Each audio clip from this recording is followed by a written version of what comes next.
Hello everybody, welcome to WSQ tech. Previous lecture में हमने C++ का एक बहुत सिंपल सा और एक छोटा सा प्रोग्राम रन किया था और उस प्रोग्राम के बेसिक पार्ट्स को हमने डिस्कस किया था। अब हम हमारे लैंग्वेज के बेसिक्स पे आ जाते हैं, यानी C++ लैंग्वेज के बेसिक्स की बात करते हैं। अगर आप एक कोई भी जनरल लैंग्वेज भी सीखते हो, लेट्स सपोज आप एक इंग्लिश लैंग्वेज भी सीख रहे हो या आप हिंदी लैंग्वेज भी सीख रहे हो, तो उसके अंदर क्या होता है कि जब आप इंग्लिश लैंग्वेज सीखोगे तब सबसे पहले आपको उसके अल्फाबेट्स बताए जाते हैं, फिर उसकी ग्रामर की बात करते हैं हम लोग, राइट। यही चीज या यही पैटर्न आप हिंदी में भी फॉलो करते हो। पहले आप उसकी वर्णमाला सीखते हो and then you learn about the basic व्याकरण and everything in that particular part. आप कोई भी लैंग्वेज सीखते हो तो उस लैंग्वेज में आप यही पर्टिकुलर पैटर्न फॉलो करते हो। सो जब हम कंप्यूटर की लैंग्वेज सीखते हैं तो हमारे पास यहाँ पे भी वही पैटर्न फॉलो होगा। हम यहाँ पे ये सीखेंगे कि आपके क्या बेसिक कीवर्ड्स होते हैं, इसके अंदर क्या बेसिक कंस्ट्रक्ट्स होते हैं, और उसके बाद हम उसकी प्रोग्रामिंग पे स्विच करते हैं। तो सबसे पहले हम एक कीवर्ड समझना चाहते हैं कि कीवर्ड्स होते क्या हैं।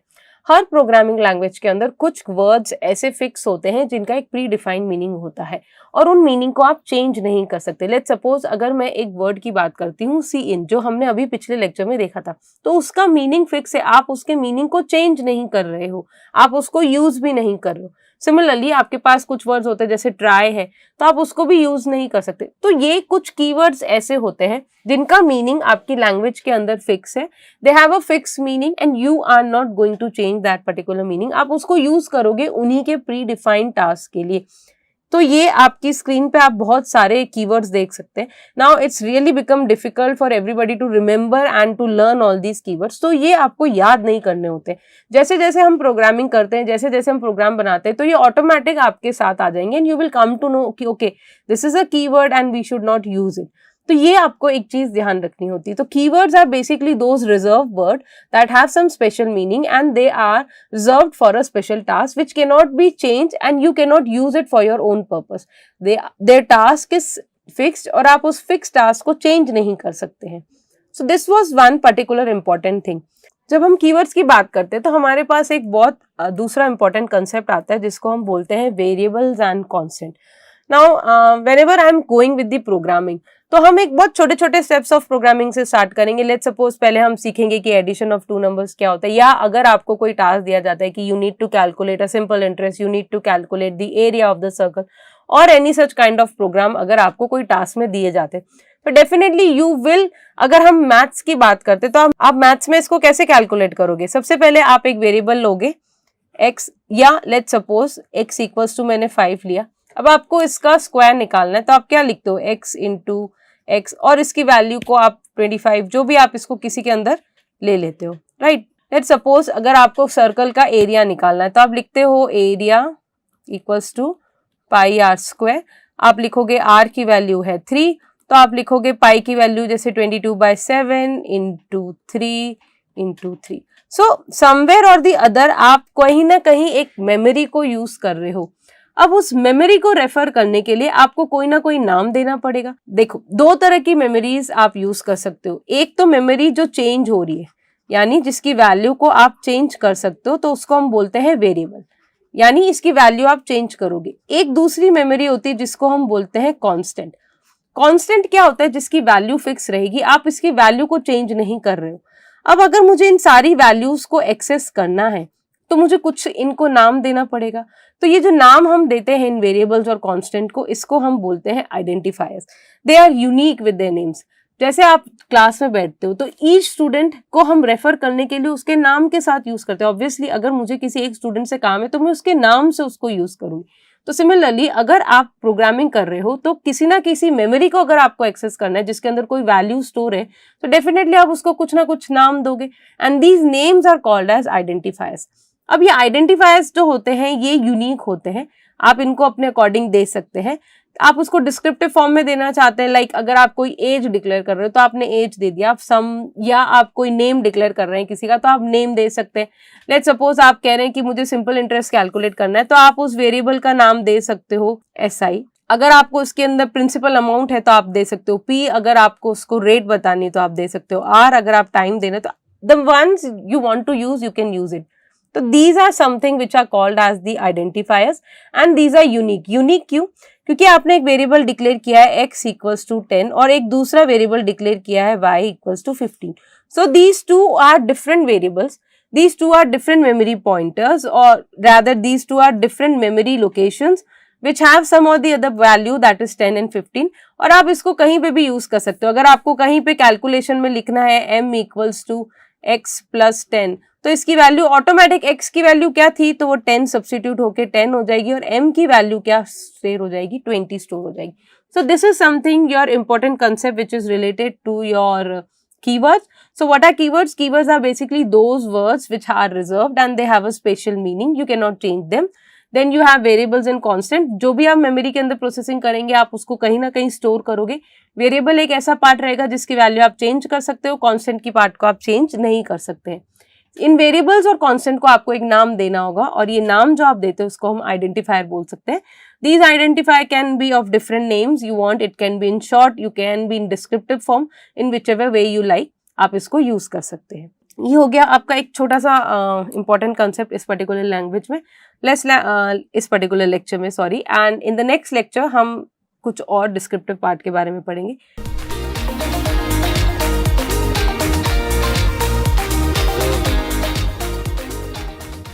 प्रीवियस लेक्चर में हमने variables, constant, keywords and identifiers के बारे में पढ़ा था. अब जब हम इसकी बात कर रहे थे तो हमने बोला था कि मेमोरी के अंदर आप कोई पर्टिकुलर वैल्यू को स्टोर कर दें जो चेंज हो सकती है या कांस्टेंट रहती है, लेकिन आप उस वैल्यू को कुछ ना कुछ एक पर्टिकुलर वैल्यू वो स्टोर करके रखेगा memory. Maybe it is a whole number, maybe it is an integer number, maybe it is a decimal number, maybe it is a character, it could be anything. तो ये सब क्या होते हैं, ये data के type कहलाते हैं. यानी जो भी आप उस वैल्यू को दे रहे हैं, जो भी आप उस वेरिएबल को वैल्यू दे रहे हैं, उसका टाइप क्या है. क्या वो इंटीजर टाइप का, यानी क्या वो होल नंबर है, क्या वो डेसिमल नंबर है, या वो कैरेक्टर है यानी ABCD है, या क्या है. तो वो उसको हम बोलते हैं डेटा टाइप. यानी what is the type of that particular data is called as your data type. हमारे पास बहुत सारे बेसिक डेटा टाइप्स होते हैं, and these basic data types remains almost same in all the languages except few changes. तो आपके पास जो basic data type की अगर हम बात करते हैं तो बहुत कैटेगराइजेशन में हम चले जाते हैं. तो एक होता है आपका इंटीजर, एक आपका कहलाता है फ्लोट, और एक आपका कहलाता है character. Okay, so what are these basically. Integer ऐसे नंबर्स होंगे या ऐसी वैल्यूज होगी जो आपके होल नंबर्स होंगे विदाउट एनी डेसिमल पार्ट. अगर हम फ्लोट की पार्ट करते हैं तो ये ऐसे नंबर्स होंगे जो आपके डेसिमल वैल्यू स्टोर करके रखते हैं. कैरेक्टर्स एक ऐसे डेटा टाइप होंगे जो आपके कैरेक्टर्स को स्टोर करके रखते हैं, सिंगल कैरेक्टर्स को स्टोर करके रखते हैं. अब जब हम डेटा टाइप्स की बात करते हैं तो इन डेटा टाइप्स की मेमोरी में स्टोरेज भी होता है. यानी वो कितनी वैल्यू या कितनी स्पेस लेंगे आपके मेमोरी के अंदर, उसको कितनी जगह चाहिएगी मेमोरी के अंदर. तो अगर हम इंटीजर की बात करते हैं तो इंटीजर की बाय डिफॉल्ट 2 बाइट्स होगी, फ्लोट की बाय डिफॉल्ट 4 बाइट्स होती है, और कैरेक्टर की बाय डिफॉल्ट 1 बाइट्स होती है. अगर आपको इसको याद रखना है तो आप इसको याद रख सकते हैं. इंटीजर की 2 होती है, फ्लोट की आपकी 4 होती है, और कैरेक्टर की आपकी 1 होती है. अब जब हम इनकी बात करते हैं डेटा टाइप्स की, तो इनके साथ एक बहुत इंपॉर्टेंट कंसेप्ट आता है जिसको हम बोलते हैं मॉडिफायर्स. मॉडिफायर्स का मतलब क्या होता है कि आपने इन डेटा टाइप को थोड़ा सा और कैटेगराइज किया है. आप ये बता रहे हो कि जो आपका डेटा टाइप है क्या वो साइंड है. साइंड मतलब क्या उसका कोई नेगेटिव साइन या पॉजिटिव साइन है, क्या वो अनसाइंड है मतलब उसका कोई साइन नहीं है, क्या वो लॉन्ग है. Long means it is taking more और extra space rather than its previous one. Short मतलब जो आपका डिफॉल्ट लेता है, जैसे इंटीजर अगर 2 बाइट ले रहा है तो शॉर्ट इंट कितने लेगा, या अगर इंटीजर 4 बाइट ले रहा है तो शॉर्ट इंट 2 बाइट्स लेगा. So these are basically the modifiers, जिसको हम मॉडिफायर्स को अगर आप अंडरस्टैंड करोगे तो आपके पास एक होता है साइंड, एक होता है अनसाइंड, एक होता है शॉर्ट, एक होता है आपका लॉन्ग. ओके, और ये साइंड और अनसाइंड वापस शॉर्ट और लॉन्ग के साथ यूज होंगे. आप ये टेबल देख सकते हैं आपकी स्क्रीन के ऊपर. यहाँ पे हमारे पास कैरेक्टर बाय डिफॉल्ट 1 बाइट लेता है, जिसकी टिपिकल रेंज जो होगी -127 टू +127 और 0 to 255. Unsigned characters will take only 1 byte. Signed characters जो होते हैं यानी they can be, now this is again a modified kind of a thing. Then you have integer. Integer आपका 4 बाइट्स लेता है. This is the range, that is -21474836 to 2147483647. Then you have unsigned which is 0 to 429, 496 and the entire thing. Then again see the memory, you can see. So short will be taking 2 bytes. And long will be taking 8 bytes and normal integer अगर आप बात करते हैं तो it will be taking at times it may take 4 bytes also, that is unsigned. See this integer. Clear. Similarly जब हम double की बात करते हैं तो फ्लोट में बेसिकली आपके 2 टाइप्स हो जाते हैं, एक होता है फ्लोट और एक डबल. तो फ्लोट आपका 4 बाइट्स लेता है, डबल आपका 8 बाइट्स लेगा और लॉन्ग डबल आपका 12 बाइट्स लेगा. तो ये जनरली आपकी बिट विड्थ होती है, यानी कितनी स्पेस ये मेमोरी में ऑक्यूपाई करेगा, और ये होते हैं हमारे different different data types along with the modifiers. अब आप इनको बिना मॉडिफायर्स के साथ भी यूज कर सकते हैं और मॉडिफायर्स के साथ भी यूज कर सकते हैं as per the requirement of your program. This we will understand as we are commencing with the different parts of this particular language. But हाँ, प्रायर कंसेप्ट में आपको ये चीज पता होनी चाहिए कि आपके पास बेसिक 3 इंटीजर कैरेक्टर फ्लोट ये आपके बेसिक डेटा टाइप्स में आ जाएंगे, एंड डबल भी इंक्लूड होता है तो you can take it as 4. And जो आपके मॉडिफाइज होते हैं वो होते हैं signed, unsigned, short and long. So ये आपके डेटा टाइप्स हो जाते हैं. अब ये सारे के सारे आपके बिल्ट इन डेटा टाइप्स कहलाते हैं, यानी दे आर ऑलरेडी अवेलेबल और आप इनको यूज कर सकते हैं. We have one more set of data type which is called as derived data types. Derived data types means जो इन built-in data type से आप इनको derive करके बनाते हो, जिसको हम बोलते हैं arrays, आपके pointers, आपके functions types, आपके structures. These are all basically your derived data types. Derived मतलब because they are derived from the basic data types. That's why these are called as your derived data types. Data types आपके 2 major parts में categorise होते हैं. एक आपके built in data types जो आपको हर language provide कराती है, और एक आता है आपका डिराइव्ड डेटा टाइप्स जिसके अंदर आपके पास अरेज हो जाता है, पॉइंटर्स हो जाता है, स्ट्रक्चर्स हो जाते हैं, फंक्शंस के डिफरेंट टाइप्स हो जाते हैं. So these are called as derived data types. ये सारे के सारे आपके पर्टिकुलर लेक्चर्स में कवर्ड होंगे. हम बेसिक प्रोग्रामिंग्स में जब स्टार्ट करेंगे तो हम हमारे बेसिक डेटा टाइप्स को ही यूज करके करेंगे, and then slowly and study will be moving to this particular arrays also, then pointers also, and then function also. This was the basic. आज के हमारे सारे लेक्चर्स में अगर हमने देखा होगा तो हमने हमारे प्रोग्रामिंग जो सी लैंग्वेज है उसके एक बहुत बेसिक स्ट्रक्चर को हमने समझा, अलॉन्ग विथ उसका एक बेसिक पार्ट सीखा है. जैसे आप किसी भी लैंग्वेज को सीखते हैं तो आप उसके बेसिक पार्ट्स को सीखते हैं, तो सिमिलरली आपने यहाँ पे भी वही चीज सीखी है.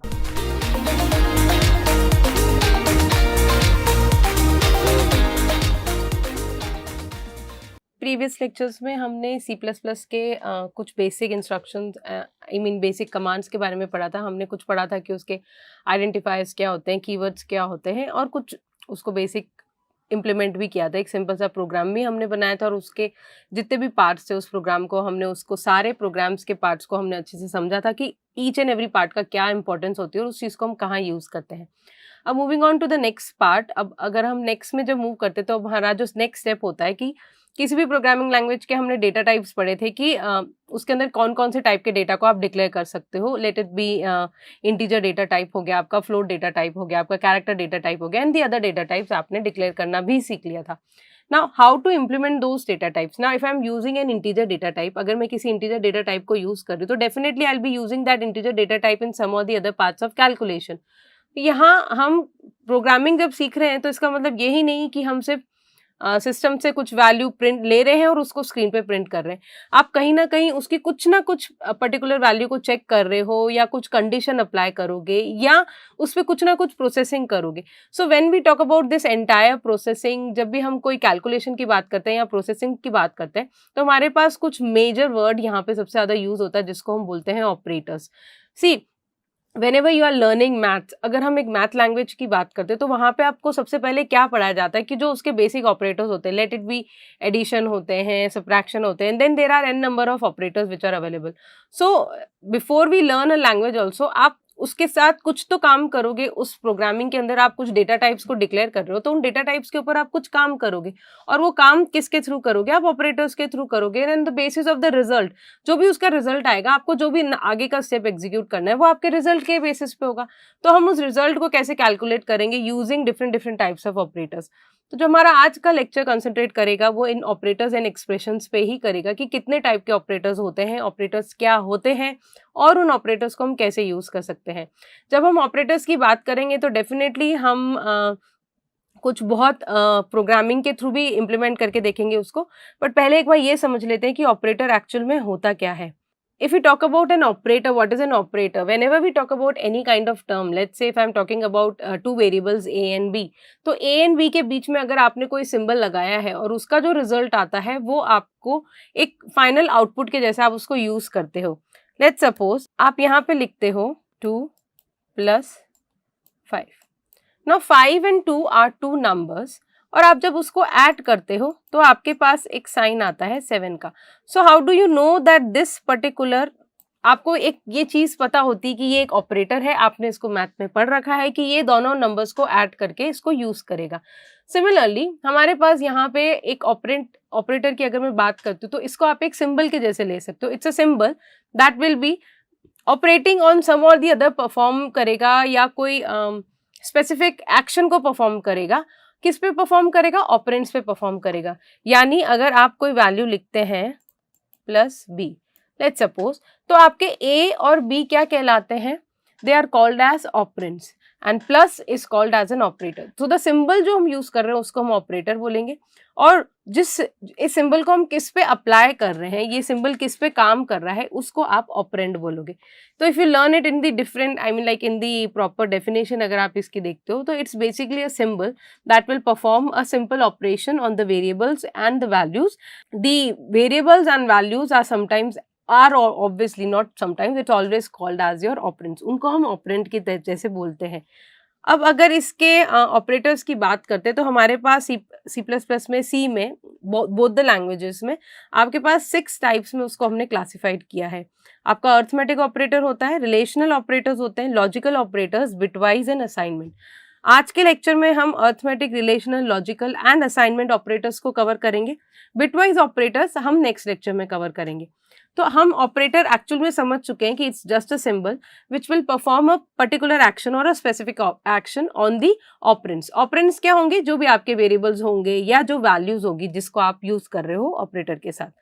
Now let us first understand कि हमारे पास कितने ऑपरेटर्स अवेलेबल है. हमारे पास जो हम अर्थमेटिक की बात कर रहे हैं, फर्स्ट हम सबसे पहले जो ऑपरेटर हम कंसिडर करेंगे वो होगा आपका अर्थमेटिक ऑपरेटर. तो जब मैं अर्थमेटिक ऑपरेटर की बात कर रही हूँ यहाँ पे, तो मेरे पास कुछ सिंबल्स है जो बेसिक आपने मैथ्स में भी पढ़े हैं अपने. Plus is for addition, that is adding two numbers. Then you have subtraction, that is, I mean like you are using a minus operation on it. Multiplication, you are multiplying two numbers. Division, again you are dividing. एक जो last और एक नया operator आपको यहाँ पे देखने को मिलता है जो कि एक परसेंटेज का साइन है, इसको हम बोलते हैं मॉड्यूलो, मॉड्यूलस या रिमाइंडर ऑपरेटर भी बोलते हैं. इसको हम रिमाइंडर ऑपरेटर क्यों बोलते हैं? अगर आप इस ऑपरेटर की फंक्शनैलिटी पे जाते हैं तो लेट्स सपोज अगर मेरे पास एक नंबर है 5 और आप लिखते हो 5 mod 2, इसको हम कई बार मॉड भी बोलते हैं. तो 5 mod 2 का मतलब क्या हो जाएगा? आप उस नंबर को डिवाइड करोगे, 5 को 2 से डिवाइड करोगे, 2 2 जा 4 और आपके पास रिमाइंडर बचता है 1. तो इसका आंसर जो होगा वो होगा 1. That is after division whatever reminder we get उसको ये यहाँ पे प्रिंट करके दिखता है. That is something which is called as your modulus operator. इसलिए इसको हम कई बार रिमाइंडर ऑपरेटर भी बोलते हैं क्योंकि ये डिवीजन के बाद आपको रिमाइंडर रिटेन करके देता है. Now let's just first understand, हम एक बार इसको इम्प्लीमेंट भी करके देख लेते हैं. Okay, I will switch on my screen to again the same thing, that is हम लोग VS कोड पे ही काम कर रहे हैं तो हम उसी पे हमारी प्रोग्रामिंग देख लेते हैं. मुझे जो प्रोग्राम बनाने हैं वो मैं एडिशन और मेरे ऑपरेटर्स को यूज़ करके बना रही हूँ. तो लेट्स जस्ट स्टार्ट मेकिंग. हम सबसे पहले अर्थमेटिक ऑपरेटर की बात कर रहे हैं तो मैं अपना यहाँ से चेंज कर देती हूँ. सबसे पहले मैं 2 वेरिएबल्स डिक्लेयर कर लेती हूँ, इंटीजर a एंड b. ठीक है, उन 2 वेरिएबल्स को डिक्लेयर करने के बाद मैंने उनको वैल्यू असाइन कर दी 10 and let's suppose b is equals to 6. Any value you can assign. It's just a simple program to denote the functioning of these operators. Let us suppose सबसे पहले आप लिखोगे cout. हम डायरेक्ट cout मेथड का ही use कर रहे हैं, a plus b and then again you can write this way and you can write a plus b. Now see, whenever you are talking about this particular statement, हमने यहाँ पे multiple statements को print किया है एक साथ. एक बार अगर मैं सिर्फ इसको ही रन करके देखती हूँ, okay, it's executing. It's just wait. It will take some time because it is executing, it is collecting all the things and all. Now see, आपको यहाँ पे एक चीज दिख रही है a plus B and this it is giving 16. We are not able to even recognise कि इसका आंसर कैसे आ रहा है, तो मैं यहाँ पे इक्वल्स टू का साइन लगा दूंगी. ठीक है, इसको सेव करते हैं हम और एक बार इसको वापस रन करके देखते हैं. So it do takes a lot of time whenever we are executing in VS code, क्योंकि यहाँ पे ये बिल्ड करता है. VS कोड के पास खुद का कंपाइलर अवेलेबल नहीं होता है, ये यूज़ करता है, इसलिए इसको कई बार टाइम लगता है उस चीज़ को एग्जीक्यूट करने में. Okay, so now you can see a plus B equals to 16, a was 10 and b equals to 16. Okay, यहाँ पे मैं एक और ऑपरेटर का यूज़ कर रही हूँ जिसको मैं बोल रही हूँ and line. That means you want that the next character, जो भी आप नेक्स्ट वैल्यू प्रिंट करना चाहते हो, वो ऑटोमेटिक आपके नेक्स्ट लाइन में आए. सिमिलरली मेरे पास जो दूसरे ऑपरेटर्स थे, हमने यहाँ पे अभी सिर्फ सिंपल एडिशन ऑपरेटर की बात की. सिमिलरली मेरे पास minus, multiplication, division and modulus भी है, तो हम इन सबको भी एक बार ट्राई कर लेते हैं. मैं लिखती हूँ a minus B equals and then you can calculate a minus B and then you can add E and DL. Similarly, C out, then you can go with A multiply by B, which is equals to, then you can write A multiply by B, and I'm using my end line operator. Similarly, C out, जो सबसे important है, A divide by B equals, and then you can check it, A divide by B, and then I'm writing E and D L, and the last one that I'm using is C out, which is the new operator, and I suppose you will be able to recognize what is the actual output by now. Okay, so I'm just saving it and let's just see what will be the output.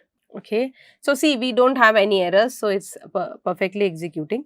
So before it gives a result, so we are actually understanding. Now see, आपने इसको division में use किया है, सब में use कर लिया. a plus B 16, 10 plus 6 is 16, a minus B 10 minus 6 will be 4, a into b 10 into 6 will be 60, a divide by b equals to 1. Now see, this is giving you the integer output. That is, अगर हम a by b को divide करते हैं, that is आप dividing 10 by 6, that is 6 1 जा 6 and then again, so it is just giving you the integer part. It has deducted the decimal part, and a by mod b, see the remainder is 4, so it has given you the 4. So these are the basic arithmetic operators. Moving on to the next part of operators, we have the assignment operators. Now see, assignment operators are basically those operators where you are assigning a particular value. अगर आप यहाँ पे देखते हो कि a equals to 10, this is a simple assignment operator, right? Now if I want to do something like this, that is a equals to a plus 10, okay, and then I'm printing C out. I'm writing the new value is, and let's see, I'm printing the value of a and I'm writing E and D. Okay, let us just see what is the output of this particular thing. Now see, here the new value of a is 20 because you have added a equals to a plus 10. The earlier value of a was 10 and now it has turned up to 20 because आपने उसके अंदर 10 value add कर दी. But now this particular operator can be written in a shorthand type. इसको हम कैसे लिखेंगे? a plus equals to 10. Let us just first see that is it working the same manner what we have done it right now, or it is a different manner. So this particular operator is called as a shorthand operator. Why? Because see, again the same value is 20. These are called as shorthand operators. इनको हम shorthand operators इसलिए बोलते हैं because you can see it on the screen कि हमारे पास जो भी है एडिशन के साथ, अगर आपके पास equal a equals to a plus b है तो आप उसको प्लस इक्वल्स टू लिख सकते हो. अगर आपके पास a equals to a minus B है तो आप माइनस इक्वल्स टू लिख सकते हो. Here the operator comes first and then you have an equals to sign. But there is one condition in this particular kind of short hand operators is that अगर आपने यहाँ पे एक चीज notice की है तो आपका ये और ये ऑपरेंड जो है वो कॉमन होना चाहिए. अगर आपके पास एक ऐसा ऑपरेंड है a equals to b plus c, तो इस केस में आप ये वाला यूज नहीं कर सकते. This has to be common. Can you see everybody? This is the most important thing. जब ये ऐसा होगा तभी आप उसको इस फॉर्म में लिख सकते हैं, otherwise it won't be accepted, it will be considered as wrong. So ये एक सबसे इम्पॉर्टेंट कंसेप्ट आपका यहाँ पे यूज होता है. These are basically the assignment operator. इसको हम असाइनमेंट ऑपरेटर भी कहते हैं. एक दूसरा सेट ऑफ ऑपरेटर्स भी होते हैं हमारे पास जिसको हम बोलते हैं increment and decrement operators. Now when I am talking about an increment and decrement operators, increment operators are those operators which are used to increase the value by 1. आप किसी भी पर्टिकुलर एक एलिमेंट की वैल्यू या variable की value को +1 से increase करना चाहते हो तो अगर मैं यहाँ पे लिखती हूँ a plus plus and then I am cout, आप a की वैल्यू को प्रिंट करते हो. Let's just run it. Now see, can you see this? Because we have not used the end line, so it is not coming in the next line. But can you see this value of 10 has increased to 1? So this is something which is called as an increment operator. Similarly, अगर आप इसके पास यहाँ पे a minus minus लिखते तो वो इसकी value को एक सिर्फ सिंगल वैल्यू से उसको डिक्रीज कर देता. Now this can be implemented in two ways, that is pre increment and post increment. When the operators are added at the last then it is called as the post increment, and when the operator is added in front then it is called as the pre increment. जैसे अगर आप इसकी value को let's suppose ऐसे लिखते हो then it is called as an pre increment, and when you have written it afterwards then it is when it is written afterwards then it is called as post increment. Similarly, when you have added it in the front then it is called as pre decrement क्योंकि आपने इसको आगे की तरफ add किया है, and when you add this particular minus minus at the end then it is called as the post decrement. So yes, the operator 2 times you need to add that operator and it denotes that the value will be increased by 1 or decreased by 1. So these are called as the increment and decrement operators. Let's see what are the next set of operators that we'll be learning. Okay, the next set of operators are basically the relational operators. See, whenever we talk about relational operators are those operators that set ups or that gives a relationship between two operands. Now, what is this kind of relationship? That let's say you have two numbers a and b. So, what do? To establish a relationship, what you say ki, okay, if the number is less than one number is less than the other, like a and b are they, so a is less than b or a is greater than b. So the output of these particular operators are basically either true or false. When it will be true? When the condition specified is true. That means अगर मैंने कोई एक particular condition को ऐसे लिखा है कि 5 I am writing 5 is greater than 3. So obviously this condition is correct, so it will be written as true. And when I am saying that 5 is less than 3, so this condition is false. You also know that 5 number is not less than 3. So definitely it will be considered as a false. So these are basically called as your relational operators, and whenever we are talking about these relational operators, we will be checking them with some or the other values. Now let us first understand what are these operators first so that we can implement them easily in our program. अगर मैं equals to की बात करती हूँ तो that means you are checking the value that is this value equals to this particular number, like 3 is equals to 5, so definitely the answer is wrong. अगर आप 3 की जगह यहाँ पे लिखते 5 is equals to 5 then it would give you true. That means equality check कर रहा है कि दोनों की value same है कि नहीं है. Exclamation equals to is basically not equals to, and it will check that are these two values like it's the reverse of the previous one. Then greater than, less than, we all know that, we have already learned them in our math, and greater than equals to and less than equals to. Let's just implement them and see how can you use them. आप इनको कैसे use कर सकते हैं, एक बार इसको हम use करके देख लेते हैं. बहुत simple way में हम लोग करेंगे. मैं यहाँ लिखूंगी a is equals to b और यहाँ पे हम check करेंगे a equals to b. Similarly, a is not equals to b और यहाँ पे हम वही साइन करेंगे not. Then okay, then a is greater than b, less than b, sorry, तो less than b का साइन हम यहाँ पे सिंबल यूज करेंगे, and then a is greater than, तो मैं यहाँ पे greater than का सिंबल यूज करूँगी, and greater than equals to, less than equals to is equivalent. तो एक बार देख लेते हैं इन सब के सिंबल्स के आउटपुट क्या रहते हैं. Let us just check it first. Okay, it is giving an error. Let me check. Okay, so see what happens over here. Whenever we are using these symbols, this actually collide with the two symbols. तो हम यहाँ पे क्या करेंगे, इसको एक particular value में calculate कर लेंगे, that is a equals to b. ठीक है, हम इसको ऐसे कैलकुलेट कर लेंगे so that there is no ambiguity और कंफ्यूजन, और यहाँ पे आप प्रिंट कर दो आर, ठीक है। सिमिलरली मैं यहाँ पे कर लेती हूँ, हम इसको डिक्लेयर कर लेते हैं। Okay, now there is one more thing, r की जो वैल्यू होगी वो इधर ट्रू या फॉल्स होगी, तो यहाँ पे हम आर का जो डेटा टाइप डिक्लेयर करेंगे वो होगा बूल, ठीक है। बुलियन डेटा टाइप एक ऐसा डेटा टाइप होता है जिसकी सिर्फ दो ही वैल्यू एग्जिस्ट करती, that is true and false, यानी ट्रू और फॉल्स ही इसकी दो वैल्यूज होगी।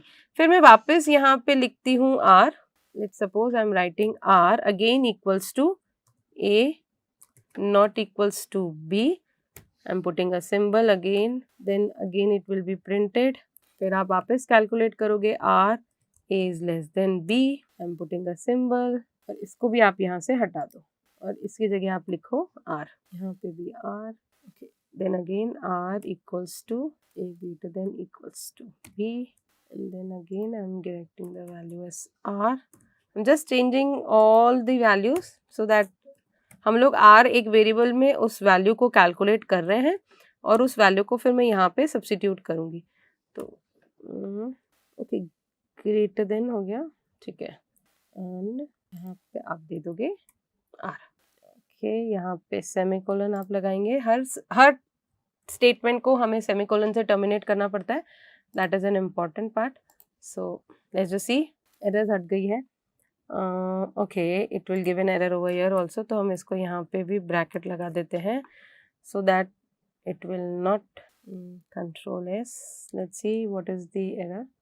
एक बार वापस इसको रन करते हैं, रन इसको स्टॉप करेंगे यहाँ से and then will rerun the file again. Okay, so see the values are being printed in the form of 0 and 1, so 0 is denoting false and 1 is denoting true, so can you see this, यहाँ पे आपको equals to अगर हम लिखेंगे तो वो थोड़ा सा confusion create कर रहा है, इसलिए मैं equals to नहीं add करूँगी, but here you can understand that okay what we are trying to implement, you can add a space, the value will be printed in the form of 0 and 1 because जो बूल की value return होगी वो या तो 0 return होगी या 1 return होगी। 0 means the condition is false and 1 means the condition is true, clear. So this was basically your relational operators. Why we are calling them as relational operators? Because they are basically establishing a relationship between the operands. जो भी आपके operands आपने यहाँ पे specify किए हैं उन सब के बीच के जो relationship इसको अगर establish करना है तो उसके लिए relational operators का use करते हैं।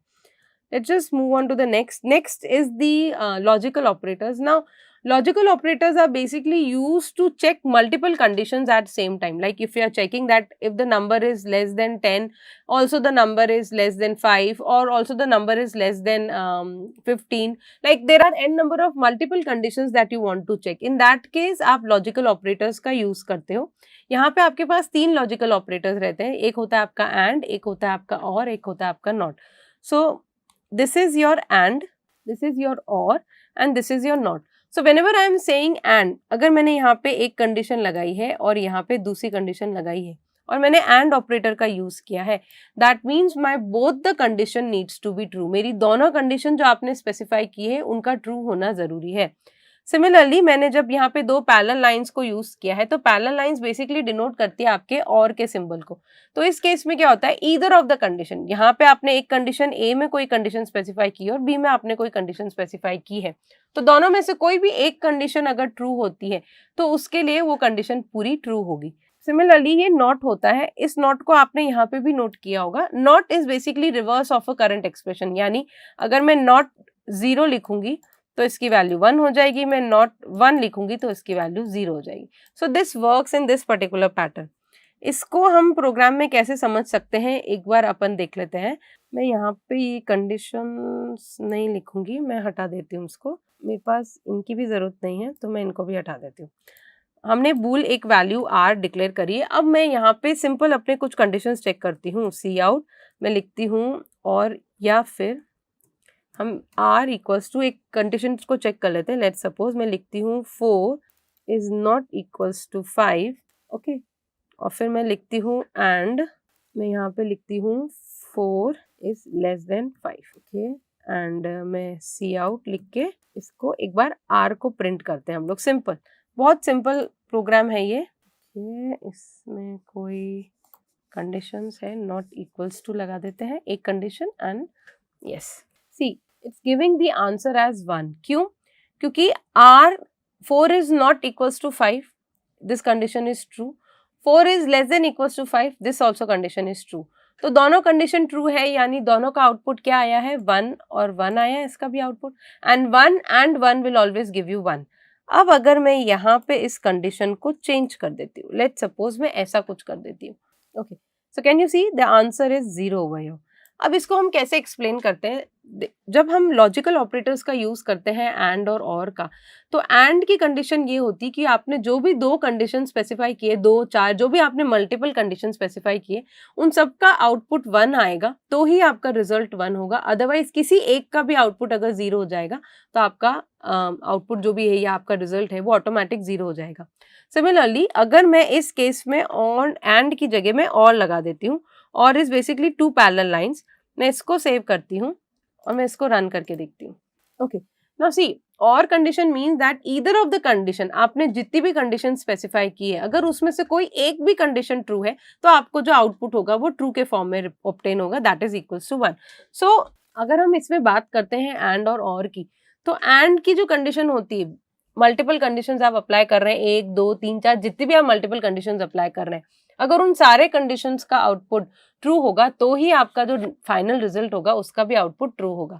अगर मैं बात करती हूँ और के केस में, तो और के केस में कोई भी कंडीशन, जितनी भी कंडीशन, उनमें से अगर किसी एक का भी आउटपुट ट्रू हुआ तो आपका रिजल्ट जो होगा वो ट्रू होगा. तो and means all the condition needs to be true to give you the true output, and in और case either of the condition can be true to give you the true output. थोड़ा सा यहाँ पे difference का हमको यहाँ पे ध्यान रखना पड़ेगा, क्योंकि एंड और ऑपरेटर अगर हम उसको रियल लाइफ में भी इम्प्लीमेंट करते हैं तो हम बोलते हैं, if I say light and fan, that means I'm saying both the things needs to be on.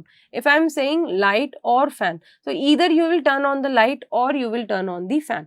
So ये जो कंडीशन हम हमारे रियल लाइफ में इम्प्लाई करते हैं वो सेम कंडीशन आपकी यहाँ पे भी अप्लाइड होगी. So these are basically your relational and logical operators. We are left with one more set of operators which is called as your bitwise operators, but then again that is the latter part. Before we conclude with this particular lecture or with this particular topics, हमारे पास जो last एक बहुत important concept पड़ता है जिसको हम बोलते हैं एक्सप्रेशन. अगर मैं एक्सप्रेशंस की बात करती हूँ तो what are basically an expression. अगर आप कोई भी इक्वेशन फॉर्म करते हैं जिसके अंदर आपने कुछ भी कैलकुलेशन किया है या ऑपरेंड्स को यूज करके, आपने ऑपरेटर्स को यूज करके आपने कुछ भी एक पर्टिकुलर सेट ऑफ इक्वेशन को फॉर्म किया है, so that particular set of equation becomes an expression. So whenever you are working with an expression, there are different kinds of expression.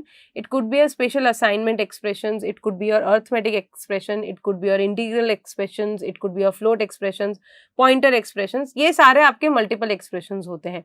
तो हमने अभी तक आज जो भी प्रोग्राम में रन किए, जैसे मैंने कोई भी इक्वेशन हमने कैलकुलेट की है, जैसे इसके अंदर if you see this 3 is equals to 5, अगर आपने लिखा 3 is not equals to 5, so that is also an expression, that is a logical expression. अगर हम यहाँ पे बात करते तो मैंने अगर लिखा 5 plus 7 plus 8 equals to whatever is the answer, so that becomes my integer expression. If I am writing 5.1 plus 7.8, so that becomes my float expression. So expression is basically the combination of all the equations आप जो भी बनाते हो और उसको जो combine करते हो, that becomes an expression that contains the combination of your operands and operators. So this is something which is called as your expression. तो अगर हम एक हमारे लेक्चर को पूरा अगर समअप करते तो आज हमने सिर्फ और सिर्फ एक बेसिक ऑपरेटर्स और एक्सप्रेशंस की बात की. ऑपरेटर्स को अगर हम कैटेगराइज करते तो हमारे पास arithmetic, relational, logical, bitwise and assignment operators होते हैं, जिसमें हमने अर्थमेटिक ऑपरेटर्स की बात की जो सिर्फ और सिर्फ आपके मैथमेटिकल कैलकुलेशन से रिलेटेड होते हैं, जिसमें आप plus, minus, division, subtraction and modulus operators का यूज करते हैं. जब हम असाइनमेंट ऑपरेटर की बात करते तो हमने शॉर्ट हैंड ऑपरेटर पढ़े, जिसमें हम एक पर्टिकुलर असाइनमेंट ऑपरेटर्स को कैसे शॉर्ट कर सकते हैं, हमने वो सीखा.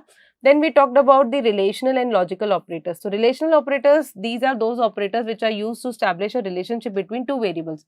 अगर आपको किसी दो वेरिएबल के बीच में कोई रिलेशनशिप एस्टैब्लिश करनी तब आप रिलेशनल ऑपरेटर्स का यूज लेते हैं. And the last one that we learn was the logical operators, जिसके अंदर आपने एंड और का यूज किया था. So and operator is basically used to check multiple conditions and it will result only one in the case when all the conditions are true. और operator कैसे होते हैं, वो आपको ईदर ऑफ द कंडीशन, जितनी भी कंडीशंस आपने specify की है, अगर उसमें से किसी एक कंडीशन का भी आउटपुट अगर ट्रू है तो वो आपको फाइनल रिजल्ट ट्रू देगा. So these were the basic operators, and then we switched on to the expression. So expression is basically the combinations of these entire things, and then it will form a particular expression. Students, जो हमारा next lecture होगा वो basically आपके bitwise operator से related होगा. So till then आप ये सारे ऑपरेटर्स को रिवाइज करेंगे, इनको प्रैक्टिस करेंगे, इनके रिजल्ट्स को देखेंगे डिफरेंट वैल्यूज के साथ और डिफरेंट कॉम्बिनेशंस के साथ.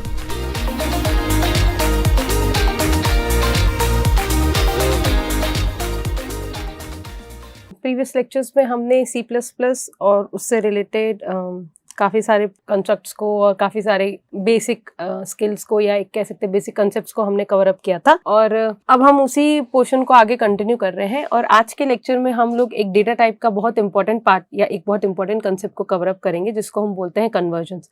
कन्वर्जन्स एक ऐसा टाइप होता है जिसके अंदर आप किसी भी एक पर्टिकुलर डेटा टाइप को किसी दूसरे डेटा टाइप में कन्वर्ट करते हैं. That means you are taking a particular single set of data type और आप उसको किसी ना किसी दूसरे सेट ऑफ डेटा में कन्वर्ट कर रहे हैं. तो यहाँ पे जब हम डेटा टाइप कन्वर्जन की बात करते हैं, so basically we have two types of conversions when we are talking about any kind of this things. And the first conversion would be your implicit conversion and the second one would be the explicit conversion. अब अगर हम इन दोनों के name के differences में जाते हैं या हम इसकी स्पेसिफिकेशंस पे जाते हैं, तो आपको एक्सप्लिसिट मतलब something which is been initiated from outside and implicit means something which is been initiated by the compiler itself. So whenever I am talking about the implicit conversion, so implicit conversion is basically your something which will be initiated by the compiler itself, और explicit conversion वो होगा जो user खुद से करेगा. तो यानी यहाँ पे आपके पास एक दो बहुत बेसिक स्टेप्स आपको यहाँ पे कंसिडर करने पड़ेंगे कि जब भी हम इम्प्लिसिट कन्वर्जन की बात करेंगे तो इम्प्लिसिट कन्वर्जन बेसिकली कंपाइलर ही करेगा, आपको उसके अंदर कुछ भी इंटरफेरेंस या आपको उसमें कुछ भी अपना इनपुट नहीं देना है. But whenever I talk about an explicit conversion वो कन्वर्जन होगा जहाँ पे आप खुद से अपने डेटा का टाइप चेंज कर रहे हो. Maybe you are changing a data from an integer to float, और you are changing a data from float to any other different data type, let's suppose anything. So let's just first understand this particular एक programme देख लेते हैं. इसका एक छोटा सा example देखेंगे कि हम कैसे इस कन्वर्जन को देखते हैं और सिस्टम वो कन्वर्जन कैसे एग्जीक्यूट करता है. I will open my source code file. हमारी ये फाइल है जो हमने प्रीवियसली इसी पे काम किया है. मैं इसी के अंदर चेंजेस कर रही हूँ so that it becomes easy for us to understand the basic part. मैं VS कोड का यूज कर रही हूँ. चलिए let's just start writing. So let me just create first a variable. मैं एक वेरिएबल बना लेती हूँ. मैं बनाती हूँ इंटीजर. लेट्स सपोज मैं लेती हूँ a इक्वल्स टू 10. फिर मैं एक वेरिएबल ले लेती हूँ float b. Okay, now what I am doing, I am just doing one thing, b equals to a. यानी जो भी आपकी a की वैल्यू थी उसको मैंने किस में असाइन कर दिया, b में असाइन कर दिया. अब आप इसको प्रिंट करो, सी आउट वैल्यू ऑफ, हम यहाँ पे b की वैल्यू को प्रिंट करते हैं. Okay, let's just save it. Please save the code because until and unless you save the code, अगर हम सेव नहीं करेंगे तो उसके इसमें क्या होता है कि जो भी आपका प्रीवियस कोड होगा, जो भी आपने रन किया होगा, ये उसी को आउटपुट दिखा देगा. तो please make sure that you are saving the code. हम इसको रन करते हैं पर्टिकुलर फाइल को. Okay, let's just see, it's taking some time. See it's running over here. Once it will be done, it will give the output and then see the value of a जो हमने assign की थी वो आपके integer थी.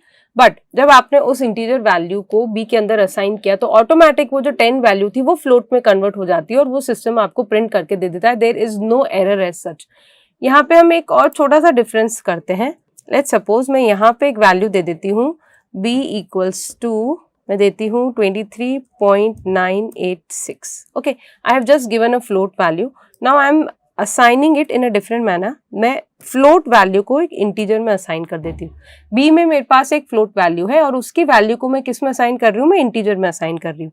Let's see now what will be the difference. मैं यहाँ पे सेव कर देती हूँ मेरे कोड को और हम उसको रन करके देखते हैं. ओके, हमने यहाँ पे बी की वैल्यू को प्रिंट किया है, इसलिए वो सेम ही वैल्यू देगा. हम ए की वैल्यू को प्रिंट करते हैं. Now let's see again, save it and then run the code. Now see, आपने b की वैल्यू को 23.986 असाइन किया था जो कि एक आपकी फ्लोट वैल्यू थी। अब उस फ्लोट वैल्यू को आपने उसको एक इंटीजर वेरिएबल में असाइन कर दिया। तो यहाँ पे क्या हो रहा है, जो भी आपकी डेटा था, आपका जो वैल्यू थी 23.986, जो फ्लोट वैल्यू थी उसको आपने एक इंटीजर वेरिएबल में असाइन कर दी। अब इंटीजर वेरिएबल के अंदर हमारे पास कोई भी डेसिमल पार्ट नहीं होता है, तो वो क्या करता है, आपकी जो भी नंबर्स होते हैं डेसिमल के बाद वो उसको ट्रंकेट कर देता है, वो उसको रिमूव कर देता है। तो ये काम कंपाइलर ने अपने आप किया है, आपने इसको इनिशिएट नहीं किया है। This is something which is called as a implicit conversion, क्योंकि ये कंपाइलर खुद से कर रहा है, हमने इसको नहीं इनिशिएट किया है कि आप इसकी वैल्यू को चेंज करो, या we have not given any kind of instruction to the compiler कि आप इसको चेंज करो। ये कंपाइलर ने खुद ने चेंज किया है। लेकिन यहाँ पे आपने एक चीज नोटिस की होगी कि जो आपका डेटा था 23.986 था, लेकिन जब आपने उसको इंटीजर में असाइन किया तो उसने सिर्फ और सिर्फ उसका इंटीग्रल पार्ट लिया, जो भी उसका डेसिमल पार्ट था उसने उसको डिस्कार्ड कर दिया। तो ये तो होता है आपका इम्प्लिसिट कन्वर्जन। एक जो दूसरा पार्ट बहुत इंपॉर्टेंट होता है जिसको हम कंसिडर करते हैं हमेशा, जिसको हम बोलते हैं कि एक एक्सप्लिसिट कन्वर्जन। एक्सप्लिसिट कन्वर्जन क्या होता है, यानी कि जो कन्वर्जन हमारा हम इनिशिएट करते हैं या एज अ यूजर आप उसको इनिशिएट करोगे। आप उसको कैसे इनिशिएट करोगे, उसको इनिशिएट करने का जो हमारा बेसिक तरीका होता है, आप किसी भी वैल्यू के आगे, लेट्स सपोज मेरे पास एक,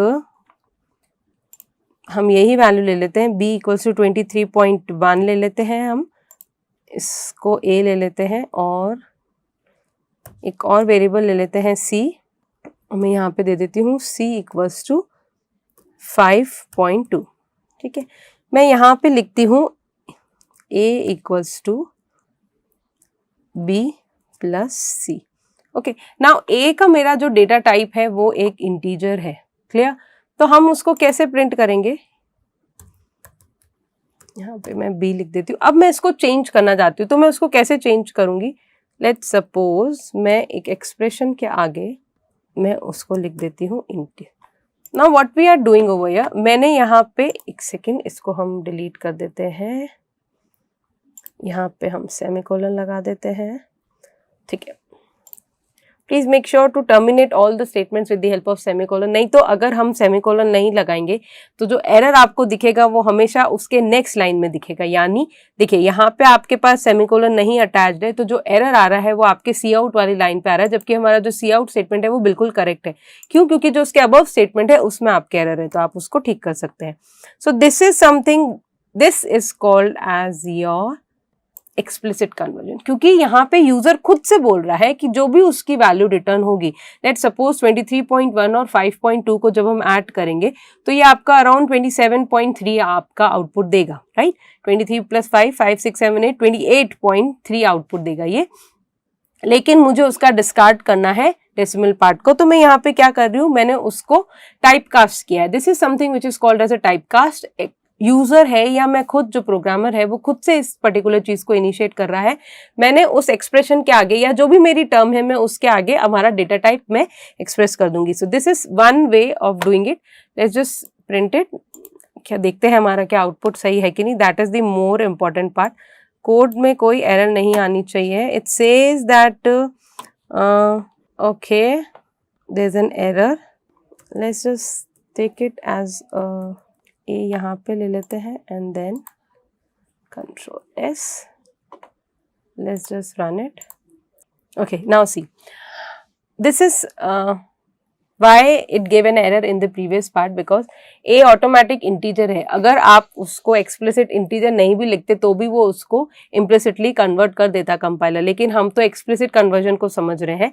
तो एक्सप्लिसिट कन्वर्जन के केस में मैंने a को भी फ्लोट डिक्लेयर कर दिया और फिर मैं उसके अंदर जो वैल्यू स्टोर कर रही हूँ वो एक्चुअली इंटीजर है। But this is something which I have initiated, and how you have done it is just that you are writing the data type, जो भी आपका data type है आप उसको उस expression के आगे लिख दीजिए, या जो भी आपका function है आप उसके आगे उसको add करना चाहते हैं आप वहाँ पे उसको add कर दीजिए। So how you will add it? You will add it with the help of this particular single statement. आप किसी को फ्लोट में कन्वर्ट करना चाहते हो, इंटीजर वैल्यू को किसी को फ्लोट में कन्वर्ट करके फिर आप ऐड करना चाहते हो तो भी आप उसके आगे इसको ऐसे ऐड कर सकते हैं। This is a way to explicitly convert your particular expression or a data type into some other data type. So two ways, one is implicit and other one is the explicit. Implicit is done by the interpreter and explicit is been initiated by the user.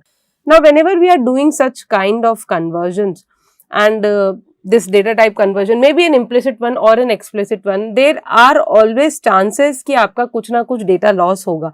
कैसे data loss होगा अभी हम यहीं पे समझ लेते हैं. आपकी वैल्यू है 23.1 and 5.2. आप इसको ऐड करते तो अराउंड आता है 28.3 आपका जो आउटपुट है वो आना चाहिए, बट हमारा आउटपुट जो आ रहा है वो 28 है. आपके जो डेसिमल के बाद वाली वैल्यूज है वो ट्रंकेट हो जाती है, वो हमारा डेटा का लॉस होता है. So this is something which is called as a data loss, क्योंकि आप एक फ्लोट वैल्यू को इंटीजर में ले रहे हो तो ऑब्वियसली फ्लोट वैल्यू में डेसिमल नंबर्स के पास हमारे पास कुछ ना कुछ डिजिट्स होंगे, और अगर हम उसको इंटीजर में कन्वर्ट कर रहे हैं यानी आपके कहीं ना कहीं डेटा का लॉस हो रहा है. इस डेटा को loss maybe it's in minutes, maybe it's in decimal part, but still it is considered as major. अगर हम बहुत बड़ी कैलकुलेशंस पे जाते हैं, अगर आपके पास कोई साइंटिफिक कैलकुलेशंस होती है तो वहाँ पे आपके डेटा लॉस के चांसेस सबसे ज़्यादा होते हैं.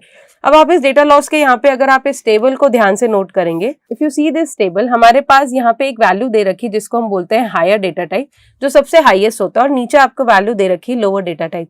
जब हम किसी भी लोअर डेटा टाइप को कन्वर्ट करते हैं उसके हायर डेटा टाइप में, लेट्स सपोज अगर मैं किसी भी वैल्यू है इंटीजर को मैं कन्वर्ट करती हूँ फ्लोट में, और फ्लोट की वैल्यू को मैं कन्वर्ट करती हूँ डबल में, एंड देन सो ऑन, तो मेरा डेटा का कोई लॉस नहीं होगा. लेकिन अगर आपके पास कोई एक फ्लोट वैल्यू है और आप उसको कन्वर्ट करते हो इंटीजर में, तब आपका डेटा का क्या होगा, लॉस होगा.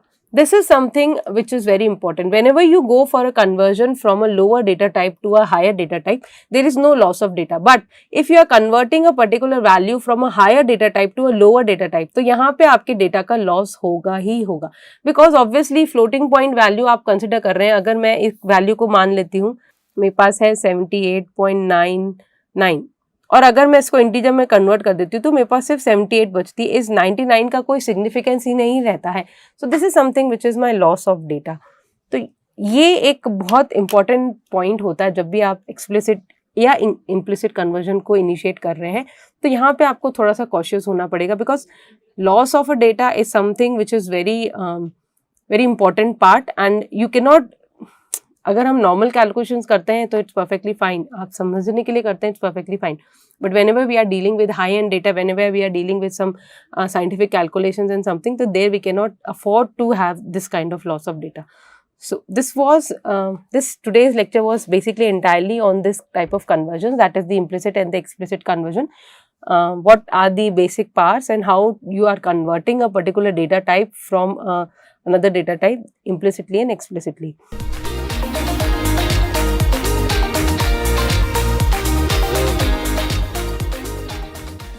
आज का जो हमारा लेक्चर रहेगा वो है storage classes in C++. See whenever we talk about a storage class, what is actually a storage class is basically कि जब भी आप कोई डेटा टाइप बनाते हो या जब भी आप कोई वेरिएबल बनाते हो तो उसके अंदर उसके दो फीचर्स ऑटोमेटिकली उसके साथ अटैच हो जाते हैं. एक होता है उसका टाइप, दूसरा होता है उसका storage class. Now type is basically what type of data it will B storing, and I mean the different types of data that we have already studied, जो आपके इंटीजर होते हैं, फ्लोट होते हैं, कैरेक्टर होते हैं, डबल होते हैं, एंड देन सो ऑन. जो स्टोरेज क्लास होते हैं basically that is for the वो आपके एक वेरिएबल की लाइफ टाइम यानी उसका स्कोप और उसकी लाइफ को कंट्रोल करते हैं. When I talk about a particular term which is called as a scope और एक होता है लाइफ टाइम. ये दो जो हमारे पॉइंट्स होते हैं ये बहुत इंपॉर्टेंट होते हैं. स्कोप और लाइफ टाइम का, स्कोप का मतलब होता है कि एक वेरिएबल की जो एक्सेसिबिलिटी है वो कहाँ तक है, और लाइफ टाइम मतलब उसकी जो वैल्यू उसके अंदर जो स्टोर रहेगी वो कब तक रहेगी.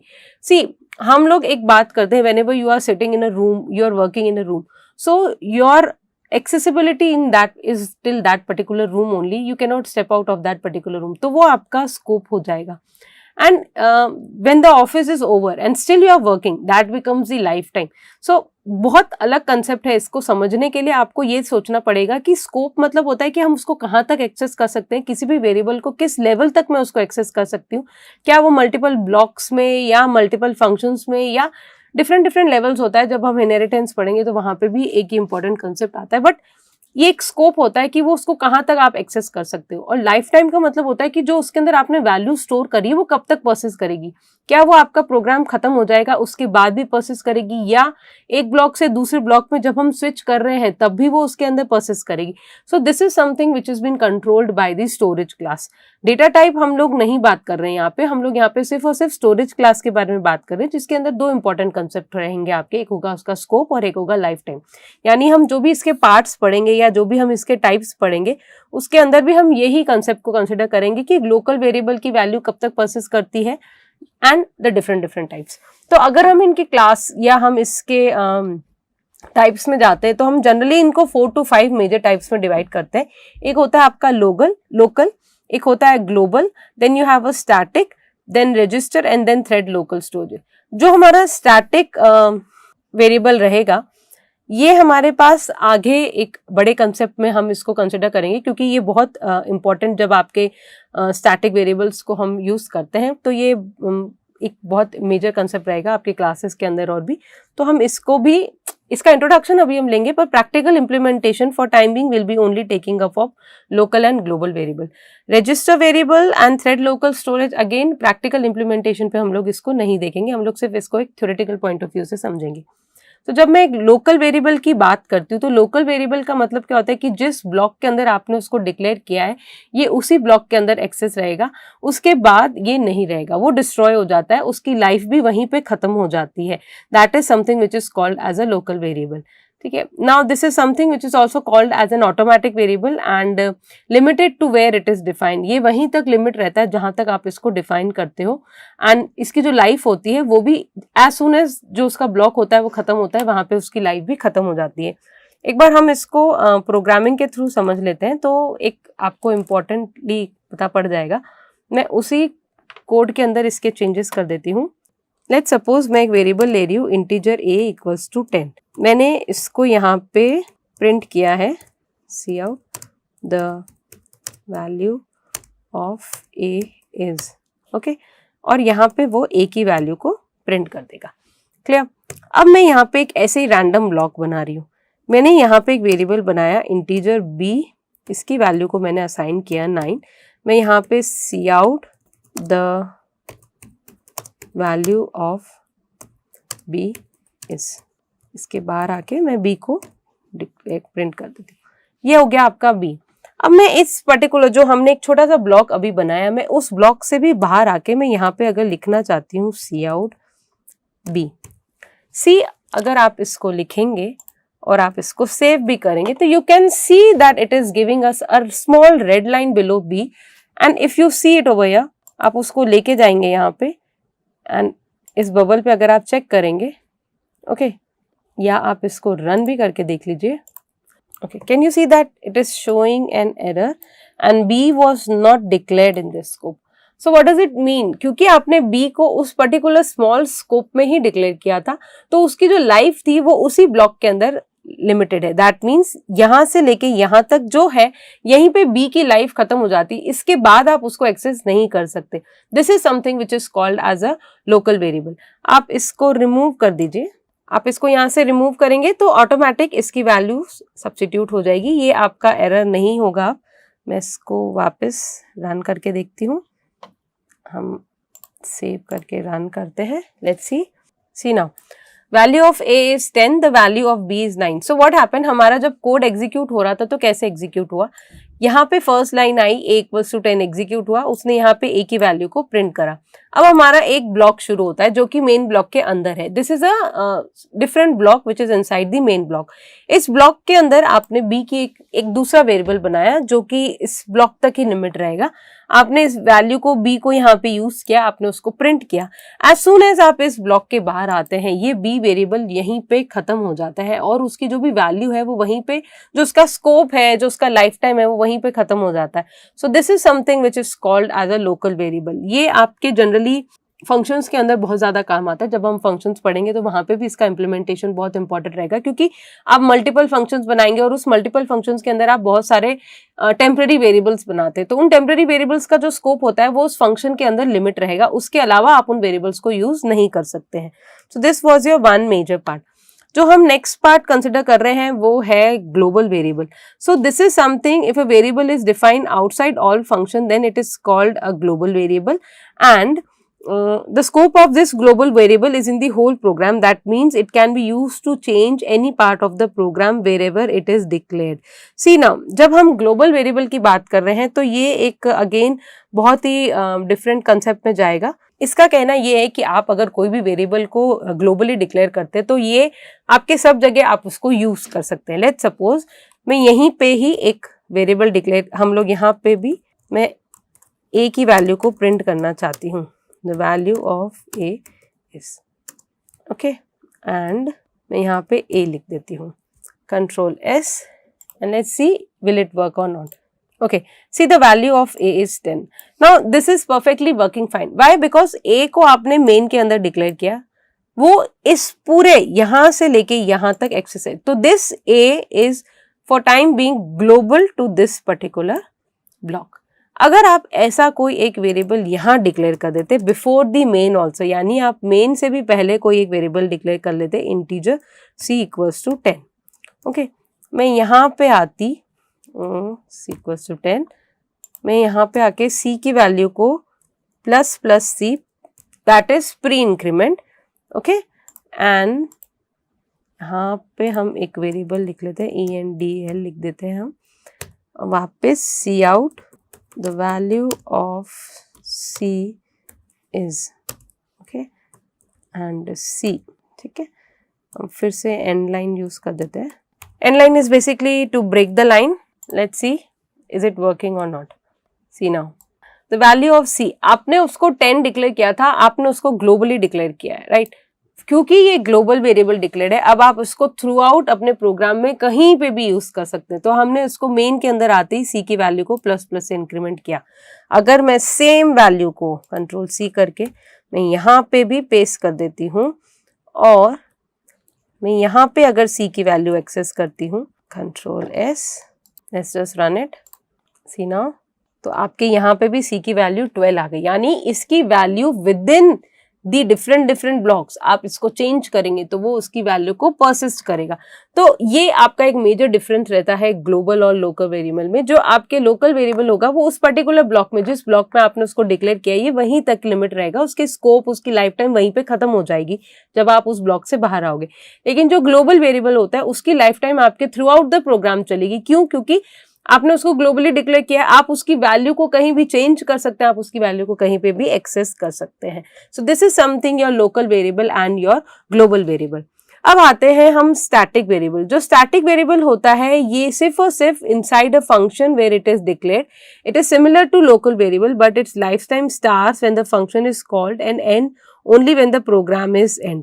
Now this is the only basic difference between the static variable and the local variable is that जब हम functions पढ़ेंगे static variable आपका वहाँ पे काम आएगा, यानी जो इसकी value होगी वो functions के बाहर तक persist करेगी. That means अगर मैं इसको इन blocks के way में समझती हूँ तो यानी अगर आपने यहाँ पे कोई variable declare किया है static और उसको आप उस पर्टिकुलर ब्लॉक के बाहर भी यूज करोगे तो उसकी वैल्यू वहां पे भी परसिस्ट करेगी. ये हम स्टैटिक वेरिएबल का कंसेप्ट आपके जब हम क्लासेस पढ़ेंगे उसके अंदर आपका वहां पे इम्प्लीमेंट होता है. जो आपका रजिस्टर वेरिएबल कहलाता है, this is actually deprecated, I mean we are not using this particular, और ये आपके रजिस्टर वेरिएबल्स के लिए यूज में आता है and they are very similar to the local variables और योर ऑटोमेटिक वेरिएबल्स. इसकी जो मेन एक्सेसिबिलिटी होती है वो थोड़ी फास्ट होती है as compared to the local variables, but these are not been used nowadays. अभी हम सिर्फ और सिर्फ इनके बारे में बात कर रहे हैं. जो लास्ट होता है वो होता है आपका थ्रेड लोकल स्टोरेज. ये एक मैकेनिज्म है where the variables are allocated such that there is one instance of the variable per extend thread. C thread is something basically हम इसको OS में सबसे ज्यादा यूज करते हैं. थ्रेड एक particular a small set of code कह सकते हैं या एक आपका इनिशिएट होता है छोटा सा कोई टास्क को एग्जीक्यूट करने के लिए. ये वहां पे यूज आता है जब हम OS की प्रोग्रामिंग करते हैं या हम थ्रेड प्रोग्रामिंग करते हैं, वहां पे इस पर्टिकुलर लोकल स्टोरेजेस का यूज आता है. तो जो हम जनरली यूज करते हैं, जो हम यूज करेंगे हमारी प्रोग्रामिंग में भी, हम 3 ही यूज करते हैं. जो लोकल, ग्लोबल और स्टैटिक को ही यूज करेंगे, जिसमें से लोकल और ग्लोबल हम समझ चुके हैं, उसको प्रैक्टिकली इम्प्लीमेंट भी कर चुके हैं. जो आपका स्टैटिक वेरिएबल होता है वो हम व्हेन हम क्लासेस पढ़ेंगे जहाँ पे हम स्टैटिक वेरिएबल्स को डिक्लेयर करके उनको यूज करेंगे, वहां पे इसका इम्प्लीमेंटेशन हम क्लियरली समझ पाएंगे. So these are basically the storage class. एक क्विकली समराइज में ले लेते हैं कि जब भी आप कोई वेरिएबल बनाते हैं तो उसके दो इंपॉर्टेंट कंसेप्ट होते हैं। एक उसका होता है डेटा टाइप, यानी वो कौन सा डेटा, किस टाइप का डेटा स्टोर कर रहा है, इंटीजर है, फ्लोट है, डबल है, whatever data it is storing. और एक स्टोरेज क्लास होता है जो उसकी स्कोप और उसकी लाइफ टाइम को डिफाइन करता है। हमारे पास इन जनरल 5 को हम पढ़ रहे हैं, that is local, global, static, register and thread. जो हम प्रैक्टिकली यूज करेंगे वो होंगे सिर्फ लोकल, ग्लोबल और स्टैटिक, जिसमें से लोकल और ग्लोबल हम एक्चुअली समझ चुके हैं। लोकल जो सिर्फ उस पर्टिकुलर ब्लॉक तक लिमिट रहेगा, और ग्लोबल जो पूरा आपके प्रोग्राम में आप उसको कहीं पे भी एक्सेस कर सकते हैं if declared globally. Static variables हम जब क्लासेस पढ़ेंगे तो वहां पे हम इस पर्टिकुलर का एग्जांपल लेंगे। टिल देन आप इस लोकल वेरिएबल्स और ग्लोबल वेरिएबल्स की प्रैक्टिस करेंगे, क्योंकि यहीं पे हम सबसे ज्यादा कंफ्यूज होते हैं। अगर ये हमारा कंसेप्ट क्लियर है तो हम स्टैटिक को इजीली इंप्लीमेंट भी कर पाएंगे। Keep practicing, students, and see you in the next lecture. Thank you, everybody.